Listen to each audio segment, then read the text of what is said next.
ଦେଶରେ ରାଜନୀତିର ପରବର୍ତ୍ତୀ ପ୍ରଧାନମନ୍ତ୍ରୀଙ୍କୁ ନେଇ ଚର୍ଚ୍ଚା ଜୋର ଧରିଛି। ସୋସିଆଲ ମିଡ଼ିଆରେ ରାହୁଲ ଗାନ୍ଧୀ ଓ ବିଜୟ ଥାଲାପତିଙ୍କ ନାମ ବାରମ୍ବାର ଆଲୋଚନାରେ ଆସୁଛି। ତେବେ ବର୍ତ୍ତମାନ କାହାକୁ ପରବର୍ତ୍ତୀ ପ୍ରଧାନମନ୍ତ୍ରୀ ବୋଲି ନିଶ୍ଚିତ କରାଯାଇ ନାହିଁ। ଶେଷ ନିଷ୍ପତ୍ତି ନିର୍ବାଚନ ଫଳାଫଳ ଉପରେ ନିର୍ଭର କରିବ। ରାହୁଲ ଗାନ୍ଧୀ କଂଗ୍ରେସର ପ୍ରମୁଖ ନେତା ଭାବେ ଜାତୀୟ ରାଜନୀତିରେ ସକ୍ରିୟ ଅଛନ୍ତି।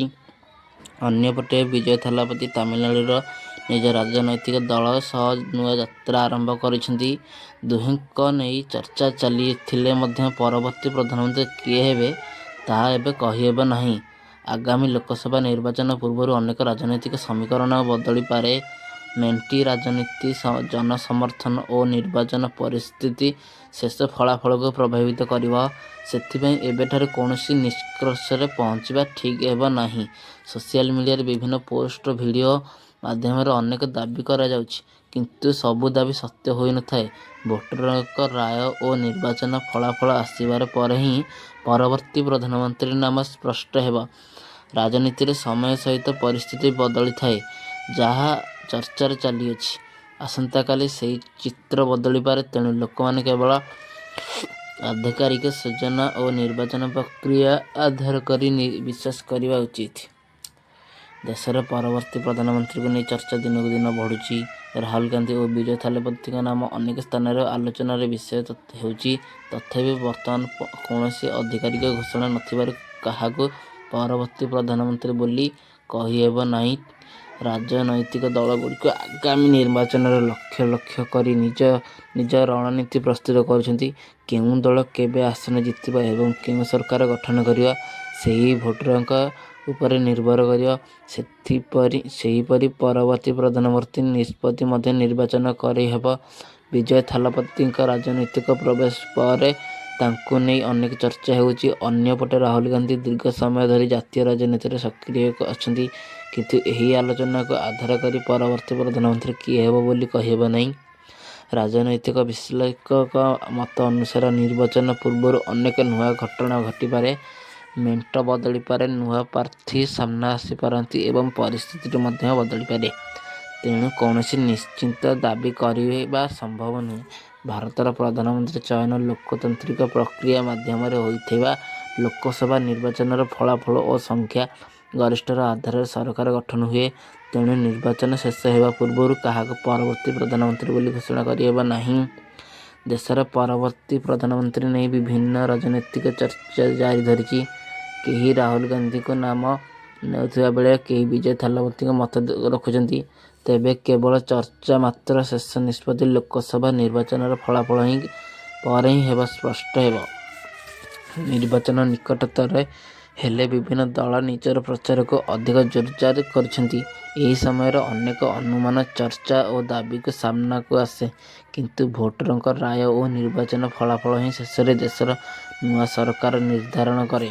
ସୋସିଆଲ ମିଡ଼ିଆରେ ଅନେକ ଭିଡ଼ିଓ ଓ ପୋଷ୍ଟରେ ପରବର୍ତ୍ତୀ ପ୍ରଧାନମନ୍ତ୍ରୀଙ୍କୁ ନେଇ ଦାବି କରାଯାଉଛି। ତେବେ ସମସ୍ତ ସୂଚନା ସତ୍ୟ କିମ୍ବା ଆଧିକାରିକ ହୋଇନଥାଏ। ସେଥିପାଇଁ ଲୋକମାନେ ଯାଞ୍ଚ ହୋଇଥିବା ସୂଚନାକୁ ମାତ୍ର ବିଶ୍ୱାସ କରିବା ଆବଶ୍ୟକ। ରାହୁଲ ଗାନ୍ଧୀ ଜାତୀୟ ସ୍ତରରେ ସକ୍ରିୟ ରାଜନେତା ଥିବା ବେଳେ ବିଜୟ ଥାଲାପତି ନିଜର ରାଜନୈତିକ ଯାତ୍ରାକୁ ଆଗକୁ ବଢ଼ାଉଛନ୍ତି। ଉଭୟଙ୍କର ନେଇ ଲୋକଙ୍କ ମଧ୍ୟରେ ଆଗ୍ରହ ଥିଲେ ମଧ୍ୟ ପ୍ରଧାନମନ୍ତ୍ରୀ କିଏ ହେବ ତାହା କେବଳ ନିର୍ବାଚନ ପ୍ରକ୍ରିୟା ପରେ ହିଁ ଜଣାପଡ଼ିବ। ରାଜନୀତିରେ ପରିସ୍ଥିତି ସବୁବେଳେ ପରିବର୍ତ୍ତନଶୀଳ। ନୂଆ ମେଣ୍ଟ, ନୂଆ ରଣନୀତି ଓ ନୂଆ ପରିସ୍ଥିତିର ନିର୍ବାଚନର ଫଳାଫଳକୁ ପ୍ରଭାବିତ କରିପାରେ। ସେଥିପାଇଁ ବର୍ତ୍ତମାନ କାହାକୁ ପରବର୍ତ୍ତୀ ପ୍ରଧାନମନ୍ତ୍ରୀ ବୋଲି ନିଶ୍ଚିତ କହିହେବ ନାହିଁ। ଦେଶର ଆଗାମୀ ଲୋକସଭା ନିର୍ବାଚନକୁ ନେଇ ରାଜନୈତିକ ପରିସ୍ଥିତି ଧୀରେ ଧୀରେ ସରଗରମ ହେଉଛି। ବିଭିନ୍ନ ଦଳ ନିଜ ନିଜ ପ୍ରଚାର ଓ ରଣନୀତି ପ୍ରସ୍ତୁତ କରୁଛନ୍ତି। ଏହି ସମୟରେ ରାହୁଲ ଗାନ୍ଧୀ ଓ ବିଜୟ ଥାଲାପତିଙ୍କ ନାମକୁ ନେଇ ଚର୍ଚ୍ଚା ବଢ଼ୁଥିବା ବେଳେ ମଧ୍ୟ ନିଷ୍ପତ୍ତି ଭୋଟରଙ୍କ ରାୟ ଉପରେ ନିର୍ଭର କରେ। ରାଜନୈତିକ ବିଶ୍ଳେଷକମାନଙ୍କ ମତରେ ନିର୍ବାଚନ ପୂର୍ବରୁ କୌଣସି ନେତାଙ୍କୁ ପରବର୍ତ୍ତୀ ପ୍ରଧାନମନ୍ତ୍ରୀ ବୋଲି ଘୋଷଣା କରିବା ଠିକ୍ ନୁହେଁ।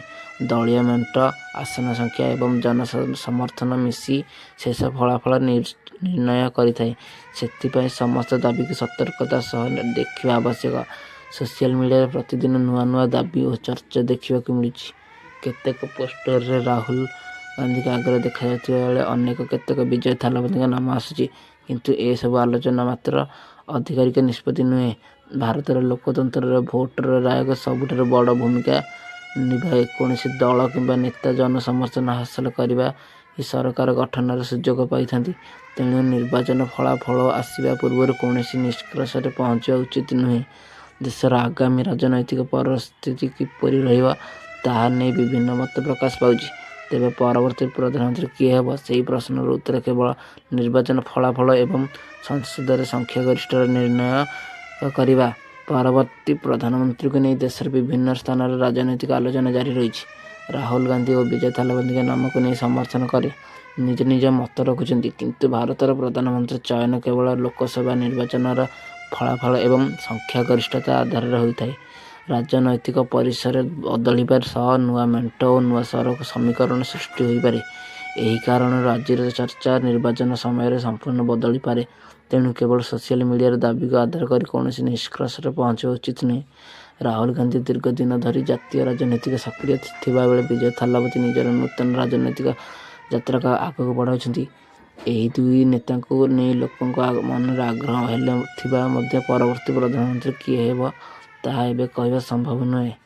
ରାଜନୈତିକ ବିଶ୍ଳେଷକମାନେ କହୁଛନ୍ତି ଯେ ନିର୍ବାଚନ ପୂର୍ବରୁ ଅନେକ ଘଟଣା ଘଟିପାରେ। ଦଳୀୟ ମେଣ୍ଟ, ପ୍ରଚାର ଅଭିଯାନ ଓ ଜନସମର୍ଥନ ଫଳାଫଳ ପ୍ରଭାବିତ କରିଥାଏ। ସେଥିପାଇଁ କାହାକୁ ପରବର୍ତ୍ତୀ ପ୍ରଧାନମନ୍ତ୍ରୀ ବୋଲି ନିଶ୍ଚିତ କହିବା ଠିକ୍ ନୁହେଁ। ବର୍ତ୍ତମାନ ପରିସ୍ଥିତିରେ ରାହୁଲ ଗାନ୍ଧୀ ଓ ବିଜୟ ଥାଲାପତିଙ୍କ ନାମକୁ ନେଇ ଚର୍ଚ୍ଚା ଚାଲିଥାଏ ମଧ୍ୟ କୌଣସି ଆଧିକାରିକ ନିଷ୍ପତ୍ତି ହୋଇନାହିଁ। ଭାରତର ଲୋକତାନ୍ତ୍ରିକ ବ୍ୟବସ୍ଥାରେ ଭୋଟ ରାୟଙ୍କ ରାୟ ହିଁ ଶେଷ କଥା ଥାଏ। ତେଣୁ ନିର୍ବାଚନ ଫଳାଫଳ ଆସିବା ପର୍ଯ୍ୟନ୍ତ ସମସ୍ତ ଦାବିକୁ କେବଳ ଚର୍ଚ୍ଚା ଭାବେ ଦେଖିବା ଉଚିତ।